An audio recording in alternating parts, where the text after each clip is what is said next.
ಮುಖ್ಯಮಂತ್ರಿ ಉಪಮುಖ್ಯಮಂತ್ರಿ ಗೃಹ ಮಂತ್ರಿಗಳು ಎಲ್ಲರದ್ದು ತಪ್ಪಿದೆ. ಕರೆದು ಕೊಂದ್ರು ಅನ್ನೋದು ತಪ್ಪಾಗಲಿ. ಇವೆಲ್ಲ ಒಂಥರ ಬಾಜಿ, ಕ್ರಿಕೆಟ್ ಅನ್ನೋದು ಒಂದು ಬಾಜಿ, ದಂಧೆ ಆಗೋಗಿದೆ, ಗ್ಯಾಂಬ್ಲಿಂಗ್.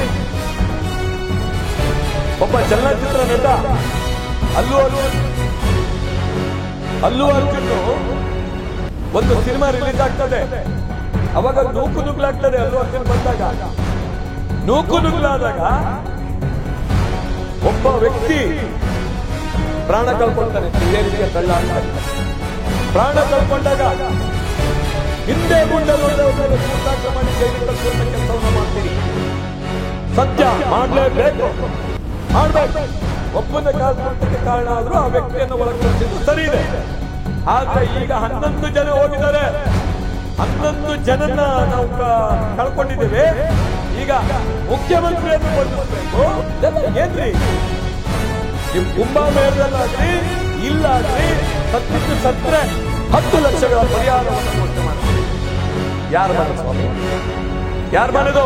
11 ಜನ ಅಸುನೀಗಿದ್ದಾರೋ ಅವರಿಗೆ ಶ್ರದ್ಧಾಂಜಲಿಯನ್ನು ಅರ್ಪಿಸ್ತೇನೆ. ಇದಾದ ನಂತರ ನೀವು ಕೇಳಿದ ಪ್ರಶ್ನೆ ಯಾರ್ದು ತಪ್ಪು ಅಂತೇಳಿ, ಪ್ರಥಮವಾಗಿ ತಪ್ಪು ಹುಚ್ಚು ಅಭಿಮಾನದ್ದು. ಹುಚ್ಚು ಅಭಿಮಾನ ಇರಬೇಕಂತೆ. ಅಭಿಮಾನ ಒಬ್ಬ ವ್ಯಕ್ತಿಗೆ ಕಿರೀಟ. ಹುಚ್ಚು ಅಭಿಮಾನ ಇದೆಯಲ್ಲ, ಅದು ಬಹಳ ಡೇಂಜರ್. ಆ ಹುಚ್ಚು ಅಭಿಮಾನದ ಪ್ರತೀಕವೇ ಈ ರೀತಿ ಆಗಿರೋಂಥದ್ದು. ಮತ್ತು ನಮ್ಮ ಸರ್ಕಾರ, ಆಡಳಿತ ಸರ್ಕಾರಕ್ಕೆ ಯಾವ ರೀತಿ ಯಾವ ಕಾರ್ಯಕ್ರಮಗಳನ್ನು ಹೊಮ್ಕೋಬೇಕು, ಯಾವ ರೀತಿ ಕಾರ್ಯಕ್ರಮವನ್ನು ಆಯೋಜನೆ ಮಾಡಬೇಕು ಅನ್ನೋದು ಸಾಮಾನ್ಯ ಜ್ಞಾನ ಮುಖ್ಯಮಂತ್ರಿಗಾಗಿರ್ಬೋದು ಅಥವಾ ಉಪಮುಖ್ಯಮಂತ್ರಿಗಳಿಗಾಗಿರ್ಬೋದು ಇರಬೇಕು. ಮತ್ತು 3ನೇ ತಪ್ಪು ಪೊಲೀಸ್ ಇಲಾಖೆದು.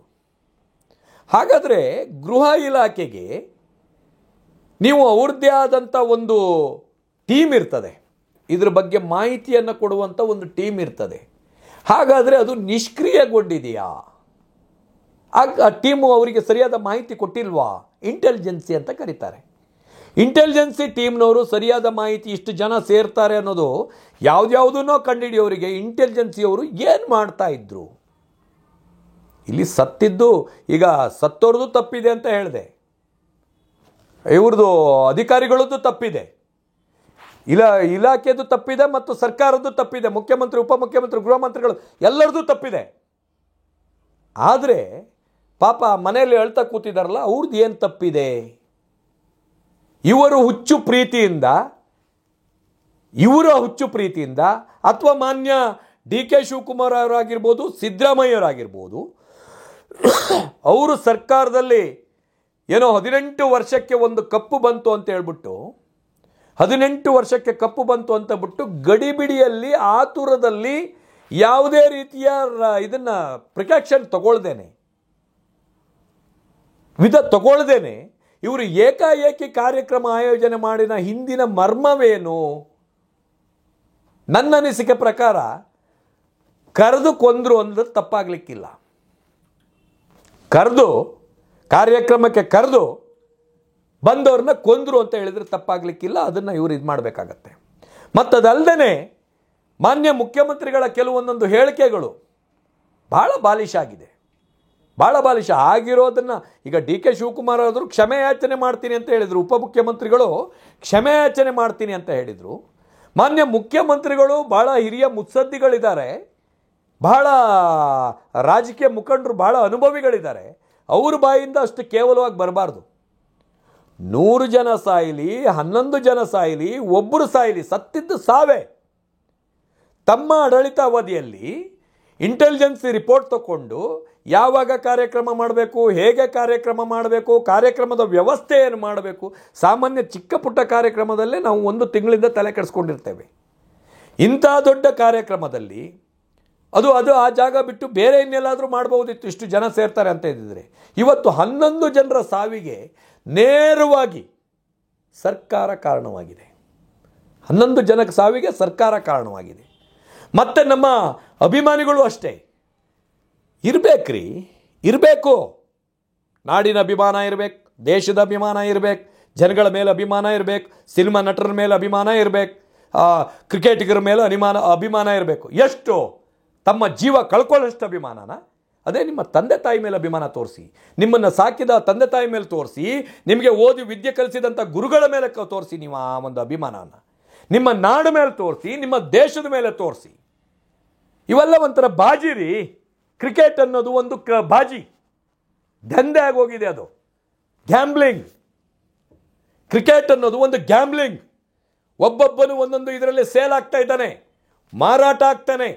ಅದನ್ನು ನೋಡೋಕ್ಕೆ ಬೇರೆ ಇಂತಿಷ್ಟು ತನ್ನ ಆಸ್ತಿನ ಅಡ ಇಡೋರು ಎಷ್ಟು ಜನ ಬೇಕು? ಇಂಥ ಗ್ಯಾಮ್ಲಿಂಗಿಗೆ ಅಷ್ಟೊಂದು ಅಭಿಮಾನ ವ್ಯಕ್ತಪಡಿಸೋದು ಬ್ಯಾಡಿತ್ತು. ಆಯಿತು, ಹೃದಯದಲ್ಲಿ ಇಟ್ಕೊಳ್ಳಿ. ಅಷ್ಟು ನೂಕು ನುಗ್ಗಲು ಮಾಡಿ 11 ಜನರ ಸಾವಿಗೆ ಅಲ್ಲಿ ನೂಕು ನುಗ್ಗಲು ಮಾಡಿದ ಜನ ಕೂಡ ಕಾರಣ ಆಗ್ತಾರೆ. ಆ ಪಾಪ ಪ್ರಜ್ಞೆ ಜನರನ್ನಲ್ಲಿ ಯಾರ್ಯಾರು ಹೋಗಿ ಅಷ್ಟು ನೂಕು ನುಗ್ಗಲಲ್ಲಿದ್ದರೋ ಅವರು ಕೂಡ ಇದಕ್ಕೆ ಕಾರಣರಾಗ್ತಾರೆ. ಅವ್ರನ್ನೂ ಕೂಡ ಪಾಪ ಪ್ರಜ್ಞೆ ಬಿಡಲ್ಲ. ನಾವು ಅದೇ ಒಂದು ಕನ್ನಡ ಪರ ಹೋರಾಟ ಇದೆ, ಕನ್ನಡ ನಾಡಿಗೇನೋ ಧಕ್ಕೆ ಬಂದಿದೆ, ಕನ್ನಡ ನಾಡಿನ ಬಗ್ಗೆ ಅವಹೇಳನೆ ಯಾರೋ ಮಾತಾಡ್ತಾನೆ, ಯಾರೋ ಅಯೋಗ್ಯ ಕನ್ನಡ ಬೇರೆ ಯಾವುದೋ ಒಂದು ಭಾಷೆಯಿಂದ ಹುಟ್ಟಿತು ಅಂತ ಹೇಳ್ತಾನೆ. ಅದಕ್ಕೆ ಕೌಂಟ್ರ್ ಕೊಟ್ಕೊಂಡು ಅಲ್ಲೇ ಕೂತ್ಕೊಂಡು ಫೇಸ್ಬುಕ್ಕಲ್ಲಿ ಟಕ ಟಕ ಟಕ ಟಕ ಚಾಟ್ ಮಾಡ್ತಾರೆ.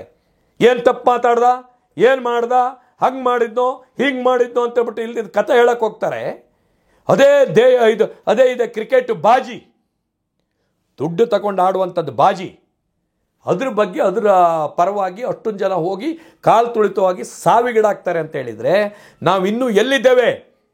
ನಾವು ಎಷ್ಟು ಹಿಂದುಳಿದಿದ್ದೇವೆ? ನಾವು ಯಾವಾಗ ನಾವು ಈ ನಾಡಿನ ಒಂದು ಐಕ್ಯತೆಗೆ ಬರ್ತೇವೆ, ಈ ಮುಖ್ಯವಾಹಿನಿಗೆ ನಾವು ಯಾವಾಗ ಬರ್ತೀವಿ ಅನ್ನೋಂಥ ಒಂದು ಪ್ರಶ್ನೆ ನಮ್ಮನ್ನು ಕಾಡ್ತಾ ಇದೆ. ಇವತ್ತು ಇವರೇನೋ ಬಂದ್ಬಿಟ್ರು, ನೂಕು ನುಗ್ಲ ಸಿಕ್ಬಿಟ್ರು, ಅಭಿಮಾನಕ್ಕೆ ಸಿಕ್ಕಿ ಪ್ರಾಣ ಕಳ್ಕೊಂಡ್ರು. ಇವ್ರ ಮೇಲೆ ಜೀವ ಇಟ್ಕೊಂಡಿರುವಂಥ ಮನೆಯವರು ಏನು ಮಾಡಬೇಕು? ಇವ್ರ ಮೇಲೆ ಪ್ರಾಣನೇ ಇಟ್ಕೊಂಡಿರುವಂಥ ಹೆಂಡತಿ ಏನು ಮಾಡಬೇಕು? ತಂಗಿ ಏನು ಮಾಡಬೇಕು? ಅಕ್ಕ ಏನು ಮಾಡಬೇಕು? ಭಾವ ಏನು ಮಾಡಬೇಕು? ಅಪ್ಪ ಏನು ಮಾಡಬೇಕು? ಅಣ್ಣ ಏನು ಮಾಡಬೇಕು? ತಂದೆ ತಾಯಿನ ನೋಡ್ಕೊಳ್ಳೋರು ಯಾರು? ಇಂಥ ಒಂದು ಇಷ್ಟೊಂದು ದುರಭಿಮಾನ, ಅಂಧಾಭಿಮಾನ ಯಾವುದಕ್ಕೂ ಒಳ್ಳೆಯದಲ್ಲ. ರಾಜಕಾರಣಿಗಳ ಮೇಲೂ ಒಳ್ಳೆಯದಲ್ಲ, ಸಿನಿಮಾ ನಟರ ಮೇಲೂ ಒಳ್ಳೆಯದಲ್ಲ, ಇಂಥ ಕ್ರಿಕೆಟ್ ಮೇಲೂ ಕೂಡ ಇಷ್ಟೊಂದು ಅಂಧಾಭಿಮಾನ ನಮ್ಮ ಪ್ರಾಣದಕ್ಕಿಂತ ಹೆಚ್ಚೇನ್ರಿ ಅದು? ಯಾಕೆ ಈ ರೀತಿಯಾಗಿ ಜನ ತಪ್ತಾ ಇದ್ದಾರೆ? ಅದರಲ್ಲೂ ಸರ್ಕಾರಗಳು ಏನು, ನಿನ್ನೆ ನಾನು DK ಸಾಹೇಬ್ರು ನೋಡಿದೆ, ಅವರೇ ಸ್ವತಃ ಬಾವುಟವನ್ನು ಹಿಡ್ಕೊಂಡು ಬಂದರು. ಎಲ್ಲ ಸರಿ ಸ್ವಾಮಿ, ನೀವು ಮಾಡಿದ್ದೆಲ್ಲ ಸರಿಯಾಗಿದೆ, ಮುಖ್ಯಮಂತ್ರಿಗಳೇ ನೀವು ಮಾಡಿದ್ದು ಸರಿಯಾಗಿದೆ, ಆದರೆ ಸೂಕ್ತ ಭದ್ರತೆಯನ್ನು, ಸೂಕ್ತ ರಕ್ಷಣೆಯನ್ನು, ಪ್ರಿಕಾಕ್ಷನರಿ ಇದನ್ನು ನೀವು ಅಳವಡಿಸ್ಕೊಂಡಿಲ್ಲ. ನೀವು ತಪ್ಪು ಮಾಡಿದ್ದೀರಾ. ಅದು ಬೇರೆ, ಇದು ಕ್ರಿಕೆಟ್ ನಡೆದಿರುವ ಮಾರನೇ ದಿನನೇ ಆಗಿರೋದ್ರಿಂದ ಜನಗಳಲ್ಲಿ ಆ ಹುಚ್ಚು ಕೆಚ್ಚದ ಇತ್ತು. ಅವ್ರು ನುಗ್ಗಿದ್ರು, ಏಕಾಏಕಿ ನುಗ್ಗಿದ್ರು. ಆದರೆ ಅದನ್ನು ನಿಮ್ಮ ಇಂಟೆಲಿಜೆನ್ಸೇ ನಿಮಗೆ ತಿಳಿಸದೆ ಹೋಯ್ತಲ್ಲ. ಮಾನ್ಯ ಗೃಹ ಸಚಿವರೇ, ನೀವು ಭಾಳ ಹಿರಿಯ ಮುತ್ಸದ್ದಿಗಳಿದ್ದೀರಿ. ನನಗನ್ನಿಸ್ತಾ ಇದೆ ನಿಮಗೆ ಗೃಹ ಮಂತ್ರಿ ಶೂಟ್ ಆಗಲ್ಲ ಅನ್ನಿಸ್ತಾ ಇದೆ. ಯಾಕೋ ನೀವು ಗೃಹ ಮಂತ್ರಿಗಳಾಗಿ ಅಧಿಕಾರ ಚುಕ್ಕಾಣಿ ಹಿಡಿದ ನಂತರ ಪ್ರತಿದಿನ ಒಂದಲ್ಲ ಒಂದು ರೀತಿಯಲ್ಲಿ ನಡೀತಾನೇ ಇದೆ. ದಯವಿಟ್ಟು ನೀವು ಬೇರೆ ಇನ್ಯಾವುದಾದ್ರು ಒಂದು ಖಾತೆಯನ್ನು ತಗೊಂಡು ಈ ಖಾತೆಯಿಂದ ನೀವು ತೆರವುಗೊಳಿಸಿ, ರಾಜೀನಾಮೆಯನ್ನು ನೀಡಿ. ಗೃಹ ಮಂತ್ರಿಗಳೇ, ನೀವು ರಾಜೀನಾಮೆಯನ್ನು ನೀಡಿ. 10 ಜನನ್ನ ಇದಾಕಿದ್ದಕ್ಕೆ. ಹೋದ ಬಾರಿ ಒಬ್ಬ ಚಲನಚಿತ್ರ ನಟ ಅಲ್ಲು ಅರ್ಜುನ್ ಒಂದು ಸಿನಿಮಾ ರಿಲೀಸ್ ಆಗ್ತದೆ. ಅವಾಗ ನೂಕು ನುಗ್ಲಾಗ್ತದೆ. ಅಲ್ಲು ಅರ್ಜುನ್ ಬಂದಾಗ ನೂಕು ನುಗ್ಲಾದಾಗ ಒಬ್ಬ ವ್ಯಕ್ತಿ ಪ್ರಾಣ ಕಳ್ಕೊಳ್ತಾನೆ. ಇದೇ ರೀತಿಯ ತಳ್ಳಾಟದಲ್ಲಿ ಪ್ರಾಣ ಕಳ್ಕೊಂಡಾಗ ಹಿಂದೆ ಮುಂದೆ ನೋಡದೆ ಅವ್ರ ಮೇಲೆ ದೂರು ದಾಖಲು ಮಾಡಿ ಜೈಲಿಗೆ ಕಳಿಸುವಂಥ ಕೆಲಸವನ್ನು ಮಾಡ್ತೀರಿ.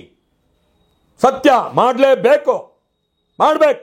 ಒಬ್ಬನ ಕಾಲು ತುಳಿತಕ್ಕೆ ಕಾರಣ ಆದರೂ ಆ ವ್ಯಕ್ತಿಯನ್ನು ಒಳಗೆ ಕಳಿಸಿದ್ದು ಸರಿ ಇದೆ. ಆದರೆ ಈಗ 11 ಜನ ಹೋಗಿದ್ದಾರೆ. 11 ಜನನ್ನ ನಾವು ಕಳ್ಕೊಂಡಿದ್ದೇವೆ. ಈಗ ಮುಖ್ಯಮಂತ್ರಿಯನ್ನು ಬಂಧಿಸಬೇಕು, DCM ಅವ್ರನ್ನು ಬಂಧಿಸಬೇಕು, ಉಪಮುಖ್ಯಮಂತ್ರಿಯನ್ನು ಬಂಧಿಸಬೇಕು, ಗೃಹ ಮಂತ್ರಿಯನ್ನು ಬಂಧಿಸಬೇಕು. ಮತ್ತೆ ತನಿಖೆ ಜಿಲ್ಲಾಧಿಕಾರಿಗಳಿಂದ ತನಿಖೆ ಅಲ್ಲ, ಜುಡಿಷಿಯಲ್ ತನಿಖೆ ಆಗ್ಬೇಕ್ರಿ. ಜುಡಿಷಿಯಲ್ಲು ಏನು ನ್ಯಾಯಾಧೀಶರಿದ್ದಾರೋ, ಉಚ್ಚ ನ್ಯಾಯಾಲಯದ ನ್ಯಾಯಾಧೀಶರ ಮುಖಾಂತರವಾಗಿ ಇದು ತನಿಖೆ ಆಗಬೇಕು ಮತ್ತು ಆಯೋಜನೆ ಮಾಡಿದವ್ರನ್ನು ಕೂಡ ಇದನ್ನು ಬಂಧಿಸುವಂಥ ಕೆಲಸ ಆಗಬೇಕು. ನೀವು ಸರಿಯಾಗಿ ಕಾನೂನನ್ನು ಪಾಲನೆ ಮಾಡೋದೇ ಹೋದಾದ್ರೆ ಒಂದು ಕಣ್ಣಿಗೆ ಬೆಣ್ಣೆ ಒಂದು ಕಣ್ಣಿಗೆ ಸುಣ್ಣ ಮಾಡಿ ನೀವು ನಿಮ್ಮದನ್ನ ಆಟನ ಆಡ್ತೀರಾ ಅಂತ ಹೇಳೋದಾದ್ರೆ ಇದೊಂಥರ ಆಡಳಿತ, ಬೇರೆ ಆಡಳಿತ ಆಗ್ತದೆ. ಅವ್ರ ಹೆಸರು ಹೇಳೋಂಗೂ ಇಲ್ಲ, ಆ ಆಡಳಿತ ಆಗ್ತದೆ. ಇಲ್ಲಿ ಇಲ್ಲ, ಒಂದು ಕೆಲಸ ಮಾಡಬೇಕಾಗತ್ತೆ. ಮಾನ್ಯ ಸಿದ್ದರಾಮಯ್ಯನವರೇ ರಾಜೀನಾಮೆ ಕೊಡಿ. ಮಾನ್ಯ DCM ಉಪಮುಖ್ಯಮಂತ್ರಿಗಳೇ DK ಶಿವಕುಮಾರ್ ಅವರೇ ರಾಜೀನಾಮೆ ಕೊಡಿ. ನೀವು ಪರಮೇಶ್ವರ್ ಅವರೇ ರಾಜೀನಾಮೆ ಕೊಡಿ. ನೀವು ಇದನ್ನೆಲ್ಲ ಈ ಒಂದು ಸಾವಿಗೆ ಪ್ರತ್ಯಕ್ಷವಾಗಿ ಪರೋಕ್ಷವಾಗಿ ನೀವೇ ಕಾರಣರಿದ್ದೀರಿ. ನೀವು ದಯವಿಟ್ಟು ಈ ಒಂದು ಅನಾಹುತವನ್ನು ನಿಮ್ಮ ತಲೆ ಮೇಲೆ ಹೊತ್ಕೊಂಡು ನೀವೆಲ್ಲರೂ ರಾಜೀನಾಮೆ ಕೊಡಬೇಕು. ನೀವೆಲ್ಲರೂ ರಾಜೀನಾಮೆ ಕೊಡಿ. ಮಾನ್ಯ ರಾಜ್ಯಪಾಲರೇ ದಯವಿಟ್ಟು ಇದರಲ್ಲಿ ಮಧ್ಯಪ್ರವೇಶ ಮಾಡಿ. ನೀವು ಯಾಕೆ ಕರೆದುಕೊಂಡಿದ್ದಾರೆ, ಕರೆದು ಕೊಲ್ಲುವಂಥ ಕೆಲಸವನ್ನು ಈ ಸರ್ಕಾರ ಮಾಡಿದೆ. ಇದನ್ನು ಒಪ್ಕೋಬೇಕು ಸರ್ಕಾರ. ಮಾನ್ಯ DCM ಅವರು ತಪ್ಪಾಯ್ತು ಅಂತ ಒಂದು ಕ್ಷಮೆಯನ್ನು ಕೊಡ್ತಾರೆ. ಆದರೆ ಮುಖ್ಯಮಂತ್ರಿಗಳು ಇದೇನು ಸ್ಪಷ್ಟ ಕೇಳ್ತಾರೆ. ಕಾಲು ತುಳಿತ ನಡೆದಿದ್ದು ಇದೇ ಸ್ಪಷ್ಟ ಅಂತಾರೆ. ಕುಂಭಮೇಳದ ಬಗ್ಗೆ ಹೇಳ್ತಾರೆ. ಇದೆಲ್ಲ ಏನ್ರಿ? ನೀವು ಕುಂಭಮೇಳದಲ್ಲಾಗಲಿ ಇಲ್ಲಾಗಲಿ ಸತ್ತಿದ್ದು ಸತ್ರೆ ಅಂತ ದೊಡ್ಡ ಕುಂಭಮೇಳದಕ್ಕೂ ಇದಕ್ಕೂ ಯಾಕೆ ಹೋಲಿಸ್ತೀರಾ ನೀವು? ಕುಂಭಮೇಳಕ್ಕೂ ಇದಕ್ಕೂ ಯಾಕೆ ನೀವು ಹೋಲಿಸ್ತೀರಾ? ನೀವು ನಿಮ್ಮ ಕಾಲುಬುಡದಲ್ಲಿ ನೀವು ಆಯೋಜನೆ ಮಾಡಿರುವಂಥ ಕಾರ್ಯಕ್ರಮದಲ್ಲಿ ಸ್ಟೇಡಿಯಂನಲ್ಲಿ ಈ ರೀತಿ ಸಮಸ್ಯೆ ಆಗಿದೆ. ಅದು ನಿಮ್ಮ ಸರ್ಕಾರ ಇದೆ. ಯಾವುದಾದ್ರೂ ಒಳ್ಳೆ ಕೆಲಸ ಆಗಿದೆ ಅಂದ್ರೆ ನಾನೇ ಮಾಡಿದ್ದೆ ಅಂತ ನಿಮ್ಮ ಬೆನ್ನು ನೀವೇ ತಟ್ಕೊಳ್ತೀರಿ. ಈ ಒಂದು ಇದನ್ನು ಕೂಡ ನೀವೇ ಹೊತ್ಕೋಬೇಕಾಗ್ತದೆ. ಹೊತ್ಕೊಂಡು ರಾಜೀನಾಮೆ ಕೊಡಬೇಕಾಗತ್ತೆ. ಮತ್ತೆ ನೀವು ತಕ್ಷಣವಾಗಿ ಪರಿಹಾರವನ್ನು ಘೋಷಣೆ ಮಾಡ್ತೀರಿ. 10 ಲಕ್ಷಗಳ ಪರಿಹಾರವನ್ನು ಘೋಷಣೆ ಮಾಡ್ತಾ ಇದ್ರಿ. ಯಾರ ಮನೆ ಸ್ವಾಮಿ? ಯಾರ ಮನೆದು ನೀವು ಘೋಷಣೆ ಮಾಡ್ತಾ ಇದ್ದೀರಿ? ದೇಶ ಕಾದಿರುವ ಸೈನಿಕನ ಅಥವಾ ಹೊಲ ಉತ್ತಿ ಬೆತ್ತಿ ಬೆಳೆದಿರುವ ಆ ರೈತನಿಗೆ ಮಾಡ್ತಾ ಇದ್ದೀರಾ? ಅಥವಾ ಕನ್ನಡ ಪರ ಹೋರಾಟಗಾರರಿಗಾಗಿ ಮಾಡ್ತಾ ಇದ್ದೀರಾ? ಯಾರಿಗಾಗಿ ಮಾಡ್ತಾ ಇದ್ದೀರಾ? 10 ಲಕ್ಷ ರೂಪಾಯಿ ಅದು ನಮ್ಮ ಹಣ. ಆ 10 ಲಕ್ಷ ರೂಪಾಯಿ ಏನಿದೆಯೋ ಅದು ನಮ್ಮ ಹಣ. ನೀವು ಯಾವ ಆಧಾರದ ಮೇಲೆ ಅವ್ರಿಗೆ ಕೊಡ್ತಾ ಇದ್ದೀರಿ? ಅವರಿಗೆ 10 ಲಕ್ಷ ರೂಪಾಯಿ ಅಲ್ಲ. ನಮ್ಮ ವಾಟಾಳ್ಜಿ ಅವರು ಹೇಳ್ತಾ ಇದ್ರು ಇವತ್ತು ಮಾತನಾಡುವಾಗ, ಮಾಧ್ಯಮದವರ ಮಧ್ಯೆ ಮಾತನಾಡುವಾಗ ವಾಟಾಳ್ಜಿ ಅವರು ಹೇಳ್ತಾ ಇದ್ರು 10 ಲಕ್ಷ ರೂಪಾಯಿ ಸಾಕಾಗಲ್ಲ, 1 ಕೋಟಿ ರೂಪಾಯಿ ಕೊಡಬೇಕು ಅಂತ. ಒಂದಲ್ಲ ಸ್ವಾಮಿ, ನಾನು ಹೇಳ್ತಾ ಇದ್ದೀನಿ, ಒಂದಲ್ಲ 2 ಕೋಟಿ ರೂಪಾಯಿ ಪರಿಹಾರ ಕೊಡಬೇಕು.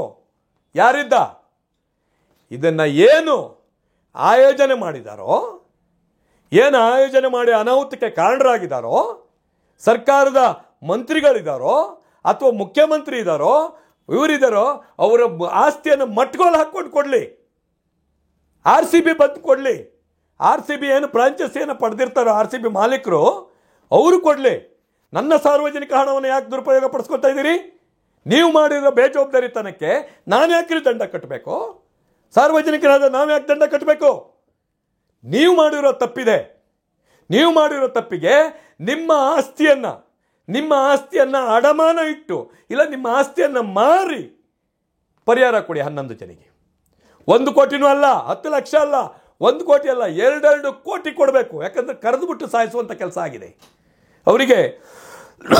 2 ಕೋಟಿ ಕೊಡಬೇಕು. ಅದು ನನ್ನ ದುಡ್ಡಲ್ಲ, ಅದು ನಿಮ್ಮ ದುಡ್ಡಲ್ಲಿ ಕೊಡಬೇಕು. ಜನರ ತೆರಿಗೆ ಹಣ ಅಲ್ಲ, ಅದು ನಿಮ್ಮ ಮನೆ ಹಣವನ್ನು ತಂದು ಕೊಡುವಂಥ ಕೆಲಸ ಆಗಬೇಕು. ಇಲ್ಲ ಅಂತ ಹೇಳಿದ್ದೆ ಹೌದಾದ್ರೆ ಮುಂದಿನ ದಿನಗಳಲ್ಲಿ ಇದನ್ನು ಹೋರಾಟವಾಗಿ ಪರಿಗಣಿಸಬೇಕಾಗ್ತದೆ. ನಾವು ಹೋರಾಟಕ್ಕೆ ನಾವು ಹೊಣೆಯಾಗಬೇಕಾಗ್ತದೆ. ಎಂಥ ಸ್ವಾಮಿ ಇದು? ಯಾವ ರೀತಿ ಆಯಿತು? ಸರ್ಕಾರದ ಆಡಳಿತಕ್ಕೆ ಒಂದು ಕಾರ್ಯಕ್ರಮವನ್ನು ಬಹಳ ಉತ್ತಮವಾಗಿ ಮಾಡೋಕ್ಕಾಗಿಲ್ಲ ಅಂತ ಹೇಳಿದ್ದೆ ಹೌದಾದ್ರೆ ಮುಂದಿನ ದಿನಗಳಲ್ಲಿ ಯಾವ ರೀತಿಯಾಗಿರಬೇಕು?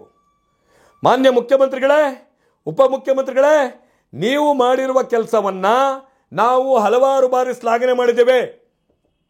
ಹಾಗೆ ನೀವು ತಪ್ಪು ಮಾಡಿದಾಗ ಇದು ತಪ್ಪು ಮಾಡ್ತಾ ಇದ್ದೀರಿ ಅಂತ ಹೇಳ್ಬಿಟ್ಟು ಹೇಳ್ತಾ ಇದ್ದೇವೆ. ದಯವಿಟ್ಟು ನಾನು ಇಬ್ಬರಲ್ಲೂ ಕೇಳೋದು ಒಂದೇ, 3 ಜನರಲ್ಲೂ, ಮುಖ್ಯಮಂತ್ರಿಗಳು, ಉಪಮುಖ್ಯಮಂತ್ರಿಗಳು ಮತ್ತು ಗೃಹ ಮಂತ್ರಿಗಳಲ್ಲಿ ನಿಮಗೆ ಇದನ್ನು ನಿಭಾಯಿಸೋದು ಕಷ್ಟ ಆಗ್ತಾ ಇದೆ. ನೀವು ದಯವಿಟ್ಟು ರಾಜೀನಾಮೆ ಮಾಡಿ ಬೇರೆಯವರಿಗೆ ಅವಕಾಶ ಮಾಡಿಕೊಡಿ. ದಂಡನೂ ಅಷ್ಟೇ. ಯಾವುದೇ ಕಾರಣಕ್ಕೂ ಸರ್ಕಾರದ ಹಣ, ಸರ್ಕಾರದಿಂದ ದಂಡ ಕೊಟ್ಟಲಿಕ್ಕೆ, ಇದಕ್ಕೆ ಸರ್ಕಾರದಿಂದ ಅವರಿಗೆ ಪರಿಹಾರವನ್ನು ಕೊಡಲಿಕ್ಕೆ ನಮ್ಮ ವಿರೋಧ ಇದೆ. ಅಸುನೀಗಿದವರಿಗೆ ಸರ್ಕಾರದಿಂದ ಪರಿಹಾರ ಕೊಡಲಿಕ್ಕೆ ನಮ್ಮ ಇದಿದೆ, ನಮ್ಮ ಅಸಮಾಧಾನ ಇದೆ. ನಮಗೆ ಅದಕ್ಕೆ ಸತರಾಮ್ ಒಪ್ಪಿಗೆ ಇಲ್ಲ. ನೀವೇನಾದರೂ ಕೊಡೋದೇ ಹೋದಾದರೆ ಕೊಡಲೇಬೇಕು, ಸತ್ತವರಿಗೆ ನ್ಯಾಯ ಒದಗಿಸಲೇಬೇಕು. ಆದ್ದರಿಂದ ನೀವೇನು ಮಾಡಬೇಕು ಅಂದರೆ, ಅದು ಯಾರು ಆಯೋಜನೆ ಮಾಡಿದಾರೋ ಅವರಿಂದ ಈ ಹಣನ ವಸೂಲಿ ಮಾಡಬೇಕಾಗತ್ತೆ.